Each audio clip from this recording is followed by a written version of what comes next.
It is Thursday, January 18th, 2018, and this is the MMA Beat. Welcome, everyone. My name is Luke Thomas. I am filling in for our friend Ariel Helwani, who is in Boston. But we have a wonderful panel assembled for you today. And by wonderful, I mean terrible, but we're going to muddle through just the same to talk about, of course, the week's big stories in mixed martial arts. Thank you so much. As I mentioned, Luke Thomas from MMA Fighting on SiriusXM. Next to me, Danny Segura from MMAfighting.com as well. There is the man in the hat. He is from The Ringer and MMAfighting.com. Chuck Mindenhall, and of course, the man in the shirt. He made it. Almost didn't make it. The rail system almost got him, but he made it. He made it. Jeff Wagenheim from, of course, the Washington Post. All right, gentlemen, let's do this. A lot to get to. The week kind of started off slowly after UFC St. Louis, and then yesterday everything took off like a rocket ship. Danny? How quickly we put that stuff behind us. I know. Aaron Elkins who? I know. It's like, can you name any other, like, can you name 5 fights from Sunday? I can't. It's crazy, right? Yeah. All right, but let's get to the big news that started here. Now, I know Conor McGregor looms over everything, but just for a moment, let's put him aside. We are going to bring him up, but I want to just pocket him if I can, table him. Robert's Rules of Order, right? We're going to table him. All right, Danny, I'll start with you. It was announced, or it was reported anyway, that at UFC 223 in Brooklyn, Khabib Nurmagomedov is going to fight Tony Ferguson. We're not sure. We think it's going to be for the interim title based on a press release that came out today because they're going to have a press conference for it tomorrow. This is the 4th time they've tried to make this. Let's see if I can go through this. Ready? The Ultimate Fighter 22 finale, I believe Khabib pulled out. And they tried to do UFC on Fox. No, I can't remember who pulled out. UFC on Fox, 18 or 19, I think Tony pulled out. Then they go to do 209. Khabib can't make weight. 4th time's a charm. We'll see. Your thoughts about this matchup and why, after 3 failures, we're still here searching for it. What is so important about this fight? I mean, it comes down to these 2 guys are, the best guys in the lightweight division, apart from Conor McGregor, who's currently not active. But if he's not fighting, the next logical step for sure is Khabib versus Tony. I feel like for a while, as soon as, Tony won the interim title, sort of Khabib was brushed to a side, and it came down to Conor and Tony Ferguson. When are we going to make that happen? But with that performance that Khabib Nurmagomedov put on against Edson Barboza, I mean, he just punched his ticket right back into the conversation, and that's why he's here. These are really the 2 best guys in the division, the 2 best contenders, obviously apart from the champion. And if the champion's not fighting, I mean, this is a fight that has to go down to get things moving along. So I know this is the 4th time, and it feels like, oh my God, again. But part of me is excited, and every single tweet that I'm mentioning in with Khabib and Tony Ferguson is with the cross fingers emoji. Yeah. So let's hope it goes down. The fun thing about this fight is I feel like it gets a little stronger each time they make it. It's weird because I feel like the players themselves, they take on more gravity. We know more about them. You see more of their styles. You see more of their personalities. And I feel like each time they make this, it kind of was like, oh, please let it happen this time. So when they mentioned this and we knew this was a possibility, my first reaction was, okay, this is kind of what we were hoping would happen so many times, but it's actually escalated to a point now where I feel like it's even bigger than it was going to be at 209, which I thought was going to be very big. I was very excited for that card. I wrote a couple of big pieces about it, which had to die on the vine basically because of the fallout. But to me, man, it's just those 2 guys. Every time Khabib Nurmagomedov comes back into orbit, I feel like I get a little more excited because you remember just what a dominant force he is in this division. So you want to be able to see him, who's been hovering literally for a couple of years now, even though he hasn't had a lot of fights in that time, in that space where you want to see him fighting for the belt. You want to see what he does if he gets the belt. Like, how does this work? So I feel like it's the right time. I mean, ultimately, if Conor McGregor's not going to come back, and we'll talk about him in a minute, I think that this is the right fight. And I feel like their momentum's right now, and the fact that they've had buildups, they've had the bad blood and all that, it just adds to the whole piece to me. I mean, playing off your thing about how every time it gets stronger, part of the reason for that, I think, is that at least when Khabib comes back, every time he fights somebody who's a higher level fighter, and he's so dominant, then he goes and fights somebody at a higher level, and we think, okay, how's he going to handle this guy? Well, he's just as dominant against that guy as he was against the guy before him. And now he's facing a guy who, it's just hard to imagine a fight where you see Tony Ferguson get manhandled the way Khabib manhandles everybody. So that's what makes it intriguing for me, is that it's one of these fights that almost playing it out in my mind, it seems impossible to play out the way that it will possibly go. Yeah, and I know you like to break down the techniques and everything, but to me, man, when you have a guy who's pressure, crazy and scrambles, like a guy like Tony Ferguson is literally mostly offensive. Like what he's doing is offensive movement at all time, and then you take a guy who's as aggressive and forward moving and as aggressive as Khabib. It always feeds your imagination. I just hope we get to see it this time. Here's what's crazy about this to me. I can't remember a fight that has fallen through 3 times and the promoters, or at least the UFC, tried to make it happen a 4th time. This is what is so completely unique about this fight. Every time they tried to make it, it wasn't just a good fight. It's a good fight. I mean, everyone would agree, hey, that would produce probably good action.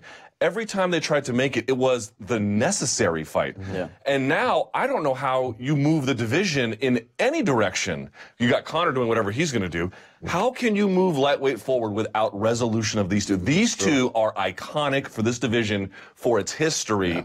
This will go down, I'm telling you, I mean, let's knock on wood. If they fight, I'm telling you, this will go down as one of the iconic rivalries. I don't think it's even the first time they're going to fight. They probably will do it a couple of times. It feels like a rivalry, and they haven't because fought they yet, are destined to collide. They are destined. I would also argue that if one of these guys goes out there and really imposes his will and just takes the other guy apart, that coming out of that fight, whichever one of these guys does that would be favored over Conor McGregor in that meeting. And that would be kind of the thing that McGregor kind of needs, because we know that's what he's always been after. He's always after that next step up. McGregor's always looking, he likes being the guy who's rising up and trying to defeat the unbeatable guy, like he did, Jose Aldo, for example. That's one thing that motivates him. I don't know that he's as motivated when he's trying to deal with people who are chasing him. But I think the whole role becomes reversed. If Khabib comes out and just mauls Tony Ferguson, he's the favorite in that fight. I haven't paid attention to the hypothetical odds, but I'd be interested to know right now if they're to put Ferguson or Nurmagomedov against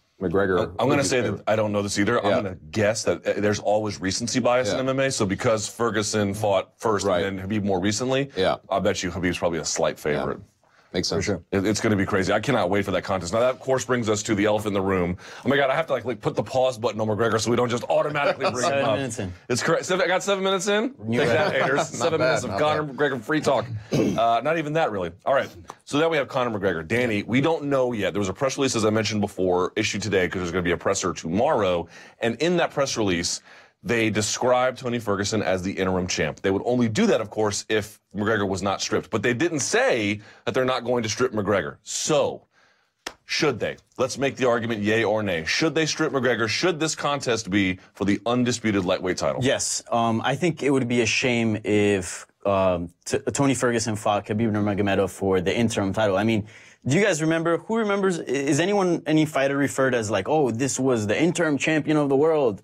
I mean, look at Carlos Condit. I mean, great fighter. He was an interim champ, but he doesn't carry the same champion prestige. Say, look, Anthony Pettis wasn't a long-reigning champion, but he did win the undisputed belt, so he's referred as a former champion. If Tony Ferguson were to lose this bout and lose his interim title, it'd be a shame because he really is one of the best lightweights out there, could possibly, has what it takes to be the champion, and yet he doesn't have that, that perception, that prestige that comes with being a champion. So, and this is one of the best, as you mentioned, this is an amazing fight, and I think this is going to fall in history. It's one of the best lightweight matchups, in MMA.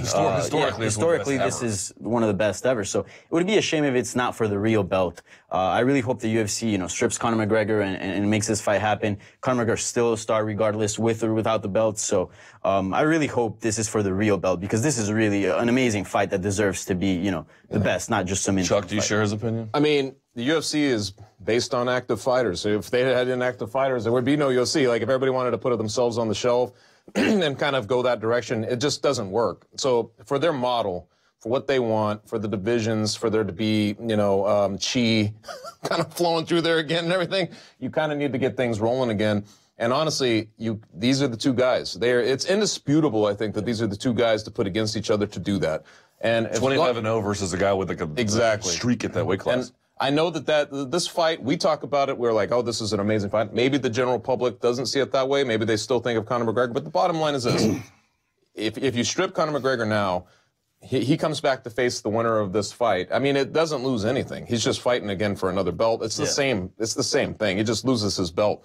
But I mean, in my mind, man, they should have stripped him yesterday. I don't understand. I know we had this discussion a little last week. We were kind of placing like, how long should you wait? I know the UFC was complicit and basically and made a lot of money off of the Mayweather fight and everything like that. But you get, when was that? In August, and here we are in January, and there's really nothing on the horizon. It seems like nothing is imminent with him. It sounds like it could be later in, like, late summer, early fall for him to return. Jeff, you can't do it. Let me pitch this version of the question to you. If they strip him, are there consequences down the road for doing that?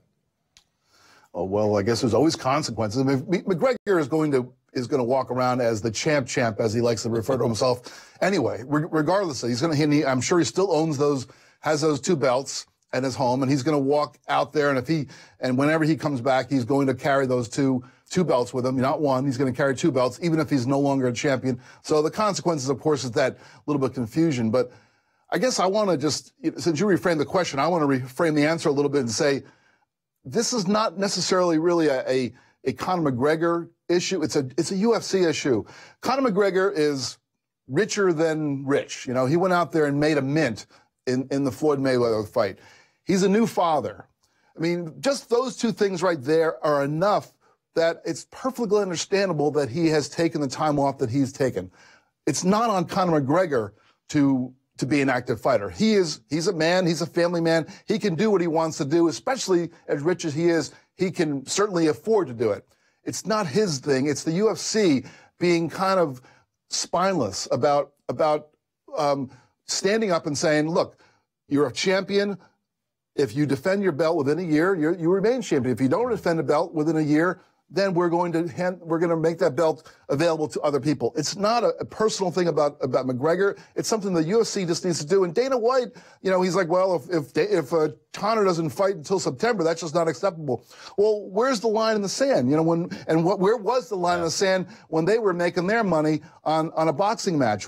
So this is. McGregor's the one who's taking the heat here. The people who should be taking the heat are Dana White and the UFC. I feel like UFC, though, obviously they're going to make a ton of money regardless of what they do with him. And obviously, I think that Conor McGregor, if he's done anything, has established himself as at least a behind-the-scenes business partner of the UFC. I'm pretty sure they're strategizing on how to best get him back in the fold when he's ready. You know what I'm saying? I don't think that they're just kind of saying, like, F you, Conor, we're gonna move on without you. I think it's more that they are trying to figure out a solution behind the scenes type of thing.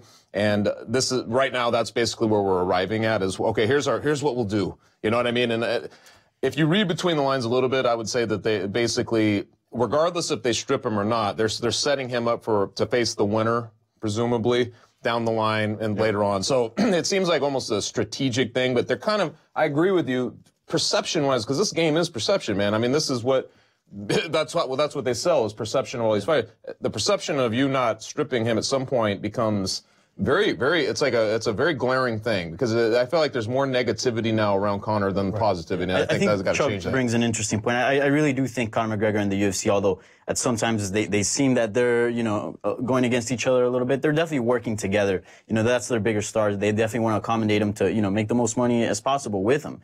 But if we just look at history, what happened in the featherweight division? They stripped him. He was pissed. There was a little bit of a rift there. But look at the featherweight division. It's flourishing. We got a champion, an active one. Max Holloway sort of becoming a star. Mm-hmm. I think, if they strip Conor McGregor, there will be some consequences, whether it's down the line where he asks more money or maybe he's a little more, picky about certain things. But at the end of the day, things will go on. He's a fighter. He's mentioned it before. He's posting stuff about training. He likes martial arts. So I definitely see him back. I think they should strip him. Then he has the option of, going on and fighting Nate Diaz, getting that super fight or getting that, immediate title shot again against, the Rio champion. And there's a storyline there. I love that Nurmagomedov basically looks at like, if they need to humble him, I'm the guy. I will humble him. I love that. That's the beautiful thing about it. Jeff, let me pitch it back to you for just a second. I want to.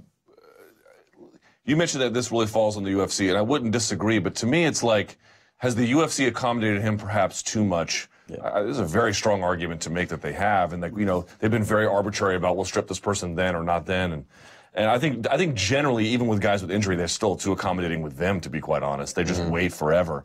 However, how is it that we can say, if I can push back a little bit, how is it that we can say that Conor bears no responsibility? I understand your point that you get rich and you get a kid, that's going to change your perception, but then it becomes incumbent upon you to do what St. Pierre did. If you really don't have any intention of defending that title, which it needs to be defended, you also have a responsibility to relinquish it, and I think he has abdicated that responsibility. Yeah. I mean, I guess you can certainly make that argument. I guess I would just say that if I have something and the people who are responsible for it aren't asking for it back, I'm just going to hang on to it. I mean, I feel like that's what McGregor's done. He won the championship never belt. letting Jeff borrow anything. Yeah, exactly. If I borrow something from Danny and I'm just like hanging on to it, well, I may just hang on to it until Danny says, "Hey, I need that thing back you borrowed." So like, too late, I smoked it. I mean, I get what you're saying, and I think, and I definitely. We all praised George St. Pierre for stepping back and relinquishing that belt.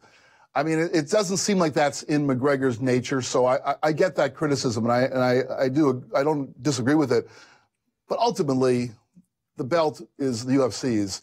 They waited too long with Dominic Cruz, although. There was certainly some compassion in that one because of all the difficulties he went through. They've done the same. They've done this with other people too. In this case, though, this is a guy who's not been injured. It's a guy who was certainly fit to defend his belt and chose the big payday. And do I blame Conor McGregor for choosing to make billions of dollars off of Floyd Mayweather? No, of course not. That was the smart thing to do for him.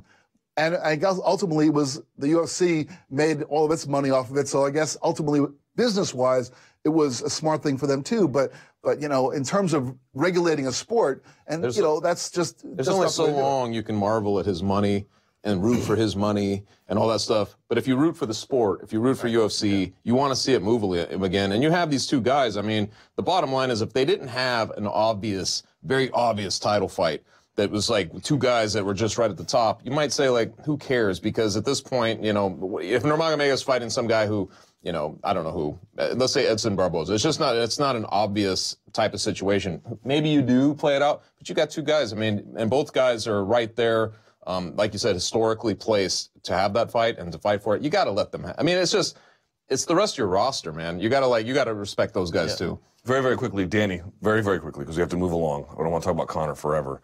If they don't strip him and they make it about the interim title, two-parter, very quickly. One, will it still do well on pay-per-view, all things being equal? And two, what are the implications if they don't?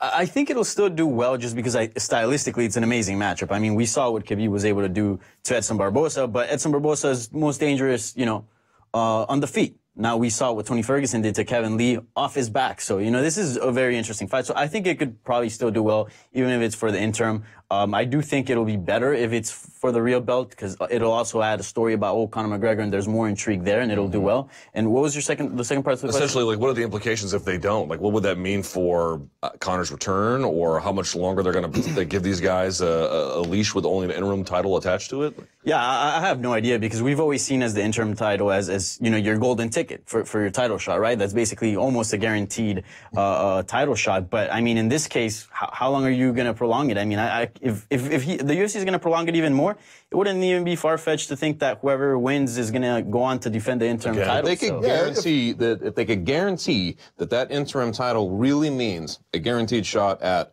Conor McGregor, that you have something. It's regardless. Within a certain amount of time. Yes. The thing is, if they don't make this for the real belt, 2 years? if they don't make this for the real belt, and the guy who wins this fight is going to be the interim champion, Conor McGregor has no incentive to immediately defend. I mean, because if they don't strip him now, what are they going to do? Say, like, after this belt gets won, they're going to then threaten him. They pretty much have to do it in order to put a carrot out there, something for McGregor to aspire to, and regaining that belt that they took away from me. That is kind of like the thing that might be an incentive enough for him. Otherwise, if he's the champion and these two guys are fighting for that second level belt that isn't as important as my belt, I'm just going to sit here and wait till you pay me mega bucks. And because that's the only incentive. What other incentive is there? Glory. But you have the glory. I'm teasing, You've got the belt, right? I know. I'm you got the belt. So I know there is a big UFC event this weekend, which we're going to talk about in detail. But let's actually get to an event that I am concerned is going to be overshadowed. So I didn't want to overshadow it on this show. Bellator 192 is on Saturday. Boy, this seems to me like a event. I don't want to overstate things, but I don't want to understate them either. So I'll just pick the middle and say this seems like a monumental event for setting the tone for 2018, for what is going to happen for them, and frankly, like helping us redefine who they are. So let's start with the first part about this, Chuck. I'll go to you. What is at stake at this event? Like, what is on the line for them that they need to answer for? And I know that sounds like a very weird question, but here's a very simple example. They ended Bellator 191 was in England. Do you remember who Michael McDonald fought? Right, no one can. Peter, I forgot Michael McDonald. Yeah, exactly, and he missed weight. Yeah.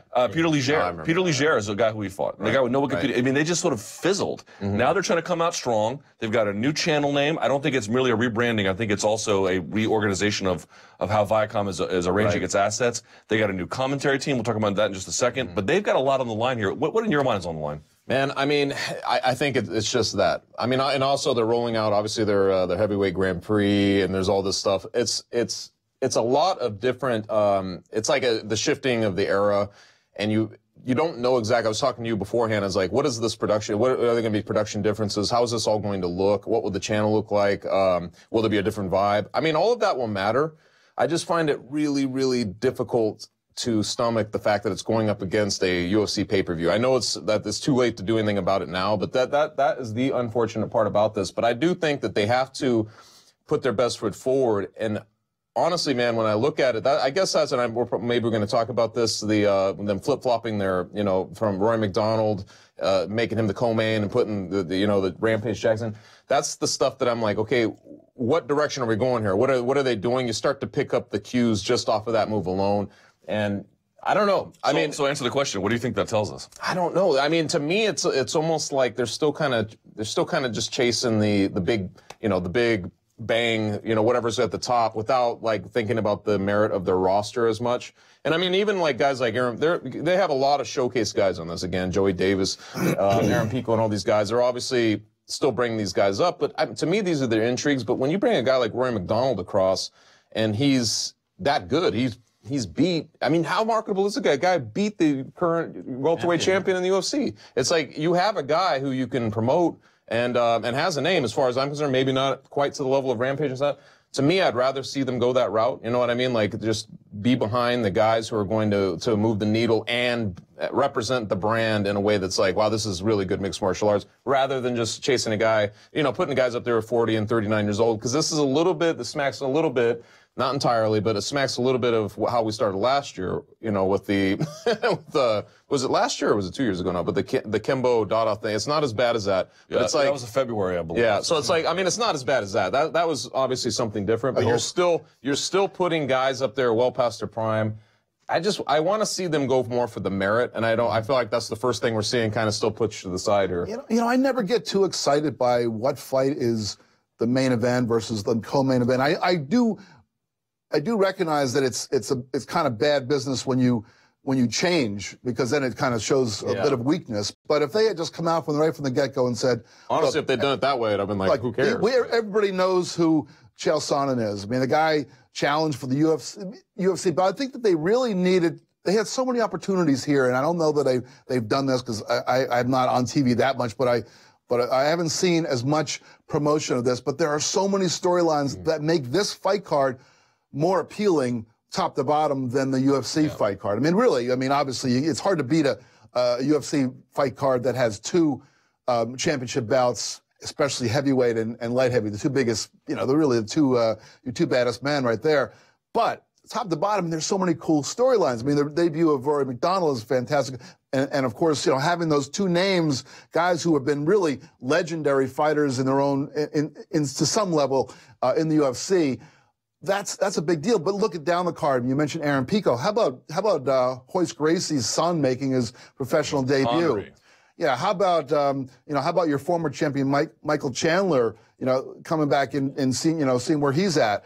I mean, there's so much going on there. The truth is, I'm going to be in Boston at the UFC fights, and if I had my druthers, I would probably be sitting in the press room before the before the main event and the co-main, I would rather be sitting in the press room, you know, sort of quietly without anybody watching me, you know, watching this fight card, because I'm more interested in watching this fight card right up until, you know, the two main fights in Boston. Hopefully the timing works out like that. Yeah, We'll I think this is a great card for Bellator. You know, New Year, New Me, right? They're putting on not only, you know, they're doing their typical thing that we've seen before, you know, older guys with big names, but they also have one of the best fights in welterweight history. I mean, Douglas Lima versus Rory McDonald, that's an amazing fight that could easily be contested in the UFC. Sure. But, you know, I think, you know, you mentioned that Bellator 192 is perhaps being overshadowed by UFC 220. But I don't know that. I'm saying that. Right, but it sort of feels like it Sure. could, right? Because just the heavyweight title fight, I mean, there's a lot on the line at 220.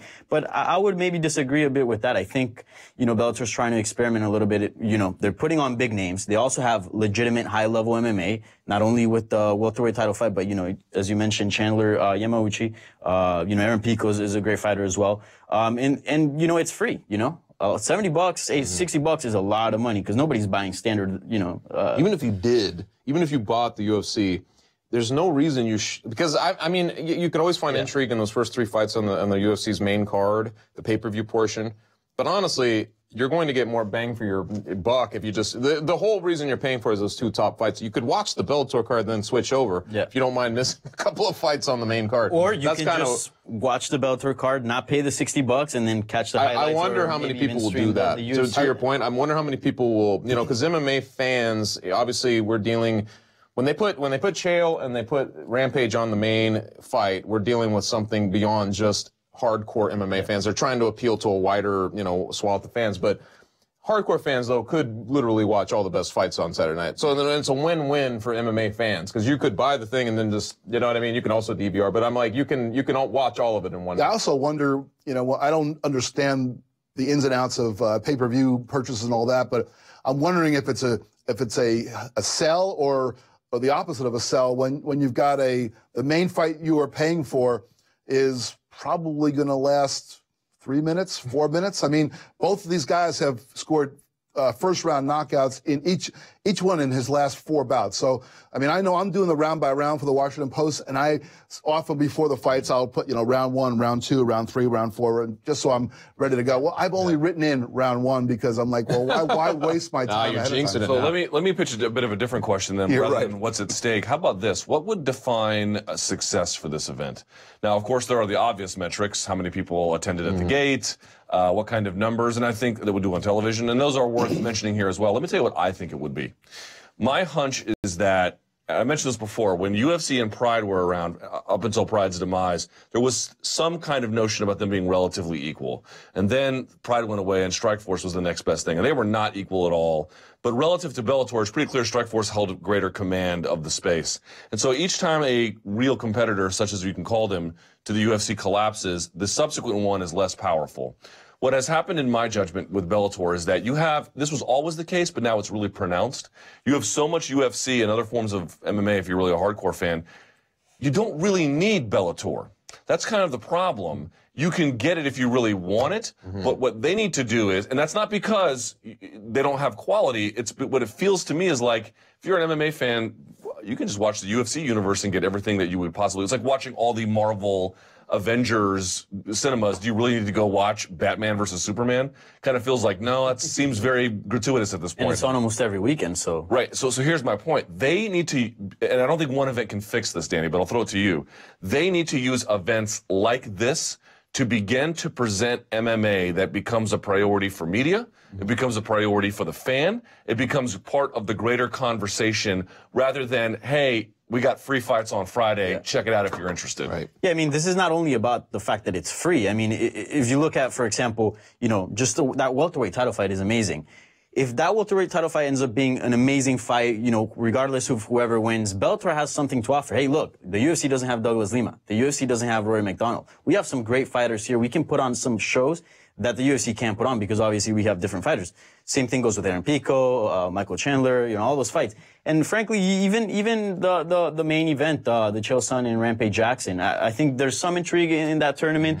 Let's hope that fight, you know, it's not a complete disaster and is actually, you know, a fun bout. But, you know, I think, you know, when they start, especially the UFC getting away from merit and start making weird fights and not putting the guys that are supposed to fight each other against each other, and Bellator's like, look, here, the best is fighting the best. Just look at our welterweight title fight. Yeah. They have something to offer, you know, and then fans are really going to get to see the best two fighters of the division going at it, fighting for the belt, and I think that's important. What counts as success for Saturday for Bellator? I mean, you kind of mentioned it. I feel like if it feels like an event, it has to start to feel like an event. You were mentioning kind of swaying public, you know, over there, swaying media to pay attention. I feel like that has to feel like an event. It would be nice if they got like a Fight of the Year candidate out of one of these types of things, or something that's going to, on Sunday morning, there's equal headlines coming out of their thing to the UFC's, relative to the UFC's. I think if they're, especially in this one, this is a really interesting night. It's because we're so early. It's a brand new network. You've got like a couple of their big names, you know, Bellator's big names going up in that one. It's a big night in that sense.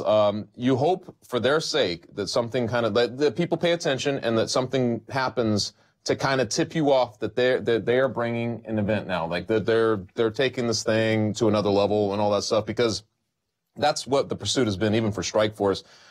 They had great names. We talked about this a million times. Within the, you know, the fights were kind of one-offs. You didn't know what was coming after them. There was no table setting for future events. I feel like they have to start to build in that sense. They have to make it seem like an event that's going somewhere. Each guy, you know, there's something looming in the balance. There's stakes that are clearer. And, you know, like you said, those Friday night, I don't know what their schedule is planning to be. Like, I don't know what they're setting out, but there's 19 total events, or 19 total fights on this card, which is a ridiculous amount, and because they stuff all these local guys and they kind of bring people in. But that's how they help sell tickets. That's how they sell the tickets. I get it. I get why they do it. But I feel like those random Friday night events, I would love to see those cut down and just make, you know, fortify their events and let those stand against whatever the UFC is doing within that proximity of time. Yeah, I think that it's all about the Sunday morning conversations and maybe even the Monday morning conversations. Is it all going to be like, God, did you see that? You see that Ngannou knockout? Or did you see what Stipe did to that guy? Or, wow, you see how Cormier you ragdolled this dude? If that's all that people are talking about on Sunday and Monday, then that's not a good thing for Bellator. Who's the cat that showed up in a mask? It was the whole thing, like Justin McCauley or whatever. Remember this? Tito? Yeah, remember this? We were sitting, I forget which event it was. We were sitting cage side, and people are like, everybody starts talking about it. We're sitting cage side for a UFC event. That was Bjorn Rebney era, right? Yeah. We're sitting cage side for a UFC event, and everybody's paying attention to this Bellator thing. And I remember thinking then, I was like, this is pretty smart. Like, what? It's a stupid thing, but everybody on press row is sitting here talking about the Bellator event that nobody's at. You know what I mean?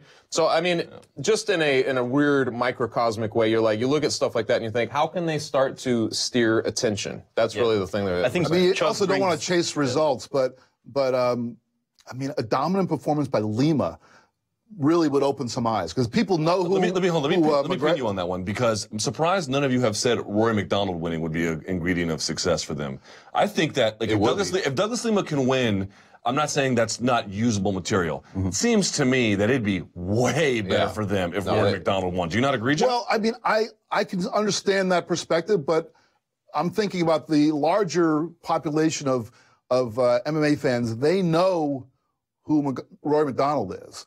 And I'm sure that people know who Lima is too, but I think there certainly are some people who are so UFC-centric that are, you know, a little bit fuzzy on this guy. But they know that if he goes out there and trashes the guy they know to be one of the top welterweights in the world in Rory, then that would really raise some profile. Douglas Lima's been around for a long time, and he's had a lot of fights. And I totally agree. People should be paying attention to him because he's a monster in there. But him beating, at this point, I get what you're saying, because there's this always like, hey, if you come over to Bellator and our Bellator guy shows up the UFC guy, this says something about our product. But in this particular case, the way he looked against Paul Daly, and I felt that weird positive, like, you know, it feels like something where you're like, okay, now they've got a guy who can maybe move the needle a little bit if they play this right. Well, if he becomes your champion, you can play it a lot righter. You can put him into another title shot or put him into anything, and I feel like they've got a guy they can start to really bend things around. Sure. I definitely agree with Chuck, and also We talk about the Bellator guys proving, you know, their UFC level, but Don't you feel like that Douglas Lima already did that with Lawrence Larkin. Correct. Lawrence Larkin was a welterweight contender in the UFC, and he handled them pretty well. I think if Rory McDonald wins, now you got a welterweight champion that has a win over the UFC welterweight champion, and you got a guy that, you know, is very narrative intriguing. just doesn't.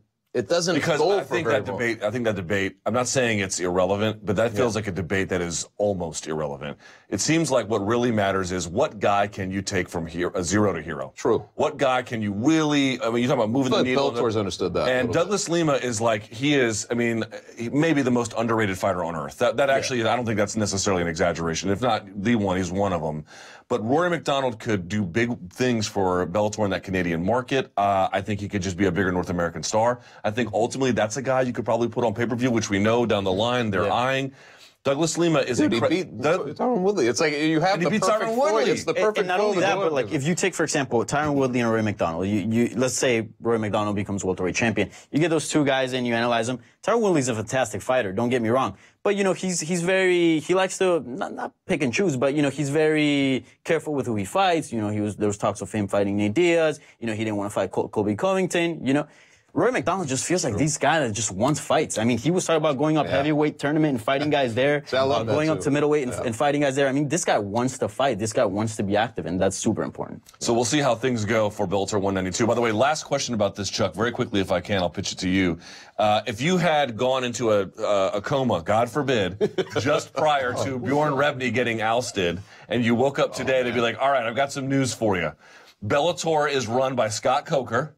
The matchmaker's Rich Chow. They're on, we were on Spike TV before, and now it's called the Paramount Network. Oh, by the way, the commentators are going to be Mauro Ranallo, Mike Goldberg, and Big John McCarthy. Wow. And you'd be looking at UFC, and there'd be some changes too, but you'd be like, well, there's Joe Rogan there, Dana White's still there.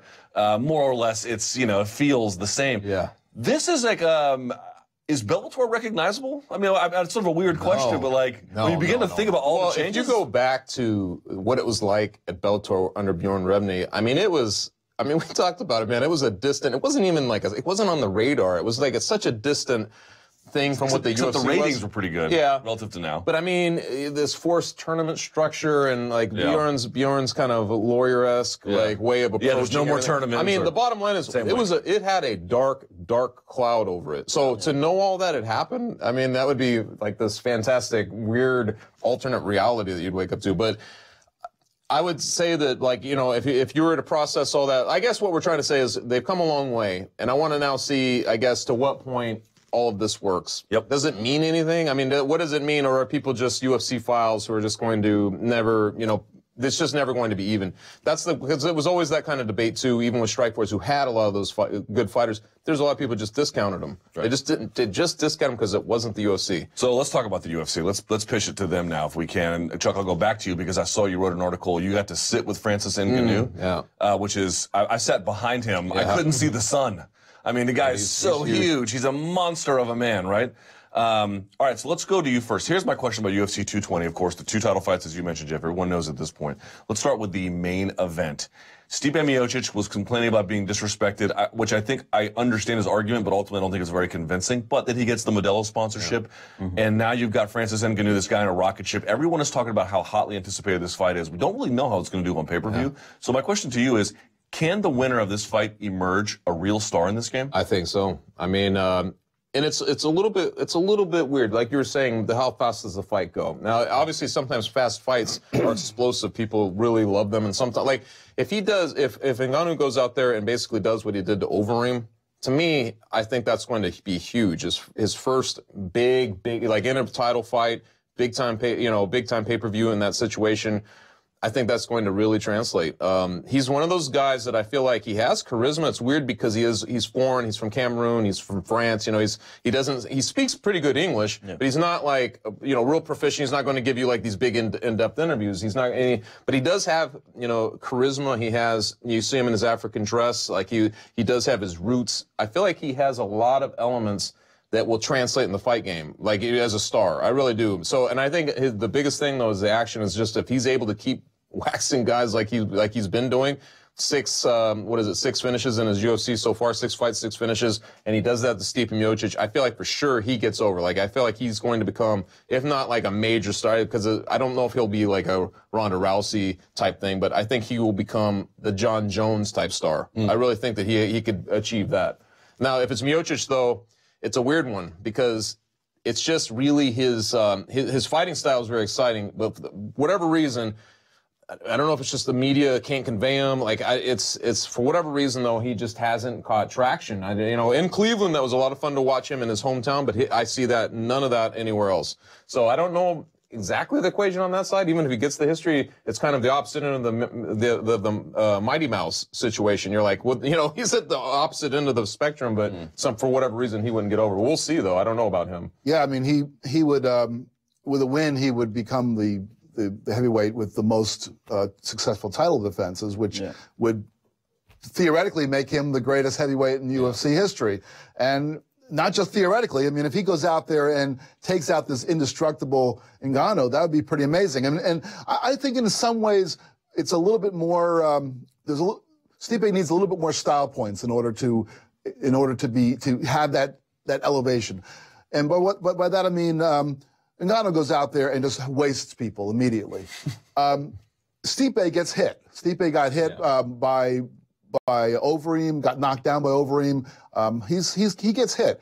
So in this fight, if he goes out there and Ngannou gets him and puts him down, and Stipe manages to survive and gets up and knocks him out, the legend of Stipe would just explode, I think. I mean, I think that if he goes out there and just kind of strategically outboxes him, and then when Ngannou gets frustrated, Stipe takes advantage and knocks him out, I think that the narrative could be that, well, Ngannou wasn't, quite primed yet. He's still on the rise. He wasn't ready yet. He got outfoxed.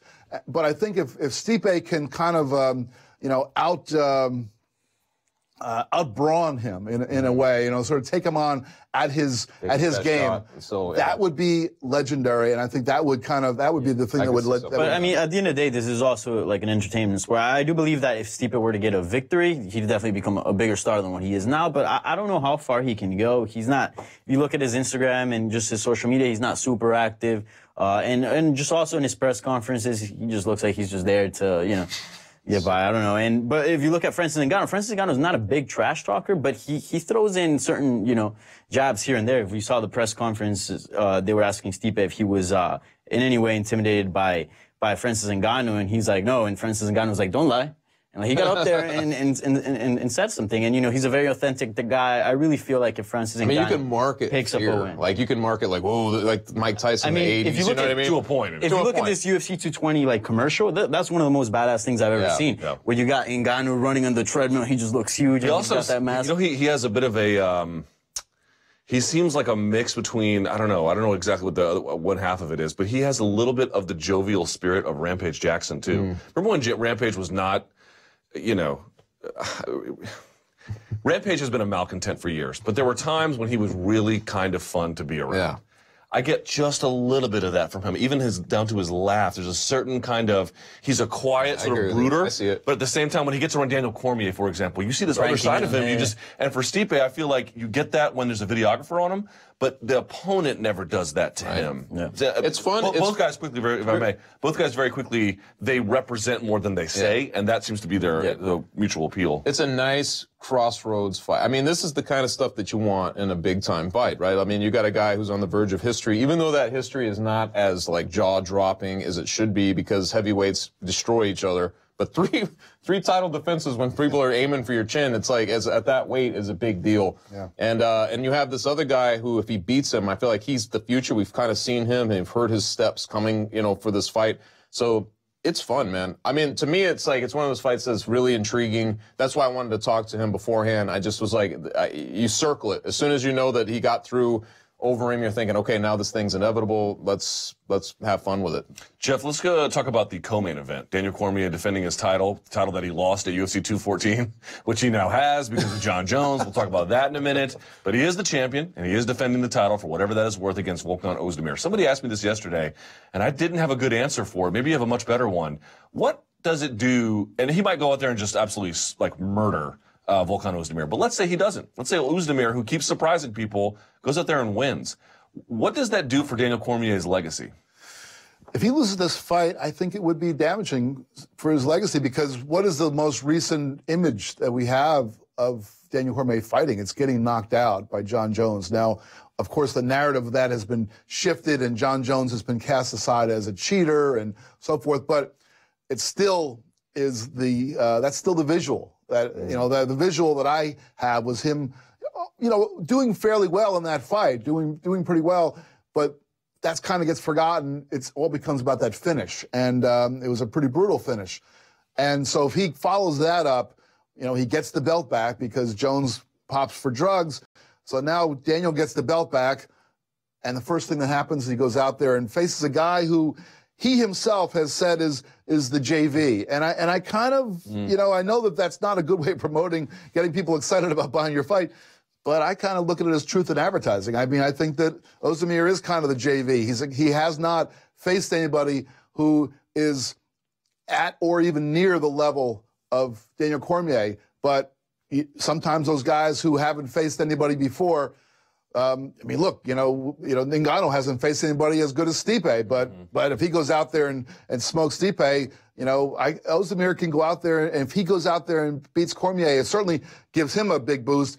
And I think it really does knock down the Cormier legacy. His legacy right now is complicated but simple, because it's complicated in the sense that he's carrying a belt into his fight coming off a loss that everybody saw. But it's also simple in the sense that he's 19-0 against everybody, 0-1-1, I guess, against Jon Jones at this point. So it's like, you take Jones out of the equation, his legacy is intact. You think, well, this guy's, you know, he went through in the strike force thing, he came up, you know, he's done all these things, he's been a champion. I guess this is either his third title defense or his first. I'm not sure how they're looking at that. I don't even know.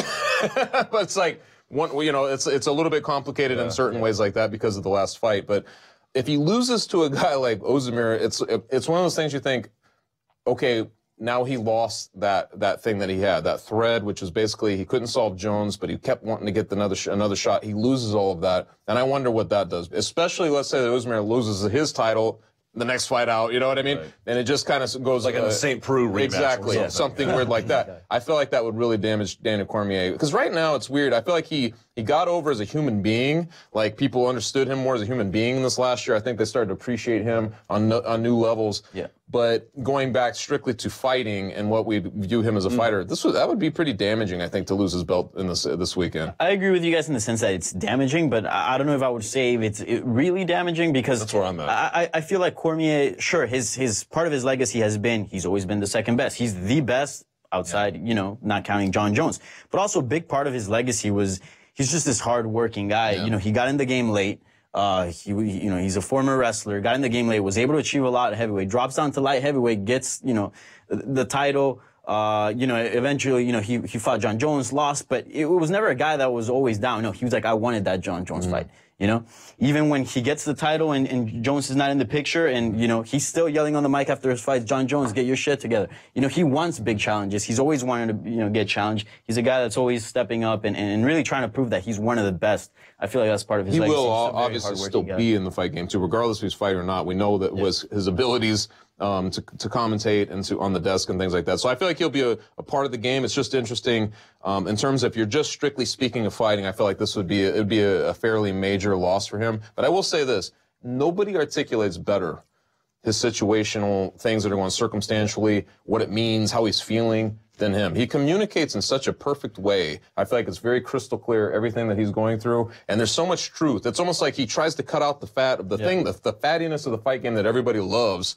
He cuts it right out. He tries to be as lean as possible when he's talking about something very specific, Jon Jones, or whatever the complex thing is. He's very good at communicating that. So I think he himself, let's say he loses this weekend, I feel like he himself could correct a lot of perception or help shape things the way he wants it, just by being who he is, you know what I mean? So let's say he wins, Danny. Now what? Now where are we?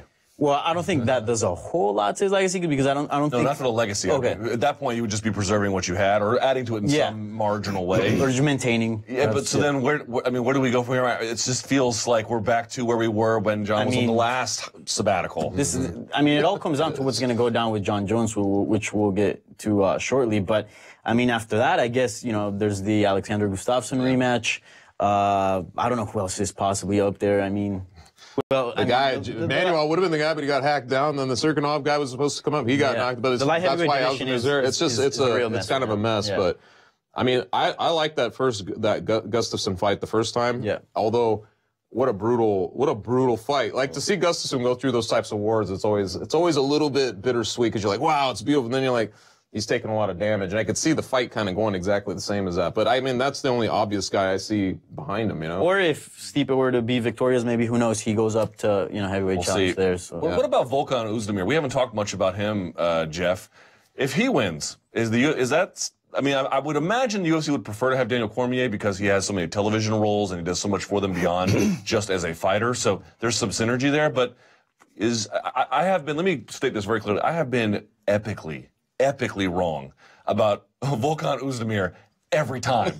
Every time he fights, I could not possibly be more wrong. So let me ask you then, is this somebody the UFC could get behind if he goes in there, let's say he absolutely just blasts Cormier out? Yeah, I mean, if he goes out there and just completely wrecks Daniel Cormier, that in itself is something you can sell because who has done that? Well, one guy has done that. They would have so many champions who were like, I know. Little church mice. Right, right. I think it certainly wouldn't be the best. Plus, I mean, let's not forget, this is a guy who is facing a legal situation. That too. Great point. So, and not that the UFC is unfamiliar with the light heavyweight champion in legal trouble. It might, which one's the less than evil? Yeah.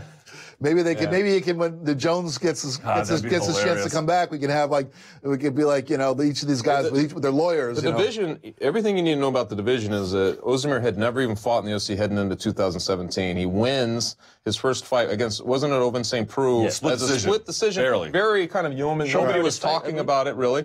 He's booked into basically a showcase fight with Serkinov, and he loses. I mean, he ends up winning that in like 20-some seconds. Yep. Then he backs that up with Manuel, who's right there at the cusp. He beats him in like 40-some seconds. And Manuel's just becoming a minute 10 and 10 seconds, literally, the dude went from nobody to a contender this weekend, which is, I think this is like one of those weird fight game things. You're like, wow, how strange the thing shakes out. Things have not worked out for the UFC light heavyweight division. Now, aside from the champion, we talk about, for example, Jimmy Manuwa is a great example. This was a guy that was getting built up a little bit to have sort of a rivalry with Daniel Cormier. I mean, they had some trash talk. There was some buzz there. But then, there goes Volkan Oezdemir in no time and just takes him out and, now. So if he does do that, at least he would distinguish himself as the guy that you don't want to bet against anymore because he would just be beating every guy that's supposed to clobber him. I'm so glad I'm not Danny this weekend. I don't have to do the predictions because I'm sure I'd pick Cormier, and because I picked Cormier, he'd get uppercutted into living death. All right. So we mentioned the light heavyweight champion, Danny. I mean, what do you want to say about this? Jon Jones' team comes out, and apparently he has passed the polygraph. What? I know. It's honor grades. I know. It's like, I don't even know what to say about it, except also... I knew he was innocent. It's like, this is like slightly more scientific than a palm reading. We're talking about Jon Jones or Ted Bundy. I forgot which was. Yeah, I know. I mean, look, here's the thing. The fact that he passed it is scientifically... It doesn't mean that he is... Nothing about the result tells us that he is lying. Yeah. Nothing about the result tells us that he's not lying. Here's my hunch. Do you think they come out with that evidence, such as you can call it that, when whether it's admissible, it's not very helpful in a court of law. I actually looked up this law in Sport Journal. It has virtually no help in arbitration hearings either. So I don't know how much good it's going to do them, but it's probably better than nothing, I suppose. Here's the thing. My hunch is that they brought that out because they don't have a lot of actual concrete scientific evidence to exonerate him, right? They didn't show that the testing procedure was somehow corrupted. It was in a system. Now, why was it in there? Everyone's got their theories. I don't know. Do you share my belief that this is only done because I think what they're doing is they're going to say, we can't explain why it's in there other than this maybe tainted supplement, we have a polygraph. We're begging for mercy for a second violation. Yeah, possibly. I mean, at this point, anything you can get on your side, even if it's a polygraph test, I'm not going to say it helps, but it definitely... I think it definitely maybe changes perception just a little Public bit. Perception or arbitrators' perception? Arbitrators' perception, maybe it could, or because at least you have something to say. At least you're just not standing there. So what's next? At least you can say that's fair. You can say a few things. Hey, I passed the polygraph test, even whatever that means. You can say. But it's funny. Before the show was started, I want to see how accurate it was. So Chuck and I Googled it, and you know how Google crops, I guess like the best answers when something's like researched a lot or really obvious and they have the answer right on top. It was like, yes, this has no scientific accuracy, blah, blah, blah. So, I mean, I suppose, yeah, this is definitely a sign, if you're definitely going that far of taking a polygraph test, being, look, we took one. I mean, maybe not, doesn't show a great sign of intelligence that you haven't. I don't think it's changed my perception at all, because I think if someone had said, Jon Jones is going to take a polygraph test today, I would have beforehand said, well, he's going to pass it, because based upon what I know about Jon Jones, it would seem perfectly within his character to not be aware that he was doing something, putting banned substances in his body, because first of all, the guy thinks he's unbeatable. So I don't think he is a guy who would imagine himself to need any kind of enhancement. And that's one thing about him, that he's got great self-belief. And the other thing about him is he's always been very reckless. And so when you put those two things together, what's the more likely scenario? The more likely scenario for me is that he just did something that, he just did one of his typical reckless things and took something that he had no idea what was in it, and there you go. It's not like... Do you even know anybody besides him? Just a side question. Do you even know anybody who's ever bought dick pills from a gas station? I have known... Let me say something. I have known some absolute reprobates in my time. Yeah. I've never seen anyone buy one of those before. Anyway, it's sort of a side note. Go ahead. I'm sorry. I cut you off. I buy gas from a gas. I usually buy gas at the gas station. That's sort of what I'm there for. Big gulps, but it's not like we haven't seen Jon. It's kind of funny, the polygraph, right? Because this is a guy who literally is as duplicitous as we've ever probably come across for somebody of his status in the fight game. Like, is he duplicitous? Maybe. Or is he reckless? Both, maybe, because I think I can recall. I don't want to go too deep, but I can just recall certain things he said that ended up being completely the opposite of the truth. Okay. And I'm like, so you don't know to what extent he can convince himself or whatever. Like I said, the polygraph, I don't know what it does. Maybe it's an idle action that just helps get in front, like you mentioned, perception, helps it look like he's taking some kind of proactive approach to proving his innocence, all that stuff. Ultimately, though, it's so Jon Jones. This is such a Jon Jones type of story. We'll see. I know we were talking a little bit beforehand. I'm like, you start to get the feeling, regardless of this or whatever's going on, that it's starting to lean towards, maybe we'll be wrong, but I feel like it is sort of leaning towards we're not going to see him get the book thrown on him like we originally thought. I don't know why, but it's starting to feel like that right now. Do you think that's true? I mean, I'm certainly no expert about this, but my cursory reading of these journals made it unequivocal that these polygraphs, Alberto Contador tried one. They were like, please, sorry, this doesn't work here. And some other guys in cricket have tried it as well. It didn't do him any good. But I'm with Chuck, Danny. I sort of get the feeling that, I don't think that in and of itself, the USADA or whoever's going to look at this and say, well, case closed. I mean, this guy passed the polygraph. I mean, back to fighting you go. I don't think it's going to be that way. But I do think that this angle that I think they're looking for mercy, I think it's going to work. I don't know why I have a feeling like that, but I am definitely expecting to see him back sooner than later. Well, what's the maximum amount of years? Everybody needs 4. Yeah, I don't see him getting 4 years. It sort of feels like, he might get, a little bit of slack here and maybe not get 4 years, maybe get a couple, who knows. But I have a hard time seeing him get 4 years. What do you mean by money? Well, I mean, this is not necessarily a USADA thing, but everybody else who's involved in this Jon Jones saga has the opportunity to benefit from him fighting, and by him not fighting, it's not good for any of them in terms of their bottom lines. And not USADA, right? And I'm sorry, he's facing two different. I think California has some issues with him as well as USADA. But the 4-year ban, should that happen, would be USADA. Yeah, but I mean, any commission. I mean, I'm sure that there's going to be some influence from athletic commissions, and they can benefit from Jon Jones getting back out there and fighting. I mean, we've seen before with other athletes that when a guy is a profitable person for the commission, miraculously, all the things that he might have done wrong. Floyd Mayweather, greatest example. I mean, the guy.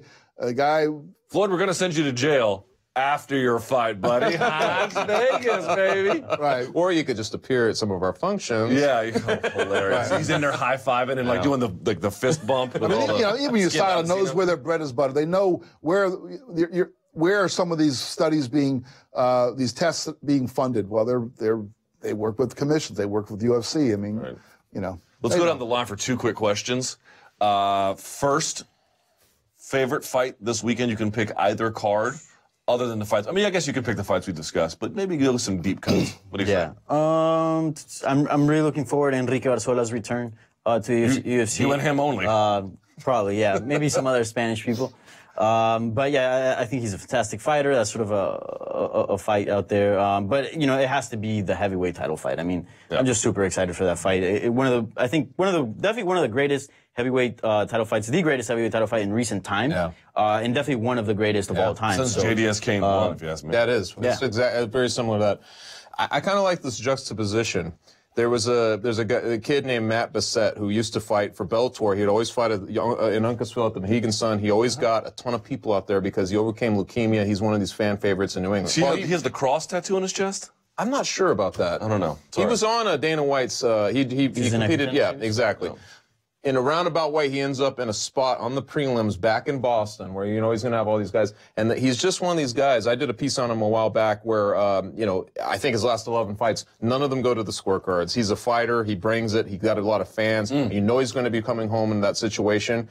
To me, I think that's going to be an interesting fight. And I love those types of stories where a guy just ends up defaulting into the situation essentially as a regional guy. Now he's with the UFC. Bellator's going on the other coast. It's just one of these weird situations, but I'm looking forward to that one. Yeah, well, obviously, if I was told that I could only watch one fight this weekend, it would have to be obviously the main event, you know, Chael and Rampage. That's the one. But well, I mean, if I have to go deeper, the truth is for me, I couldn't go much deeper in the UFC fights. I looked at that card and I thought, you know, for me, it's always about that next step. And you know, is there anybody on that UFC card other than in the main event and the co-main who a victory here is going to propel him to something greater, like a title shot or whatever. And I don't think there's anybody who's quite there yet, even on the rest of the pay-per-view.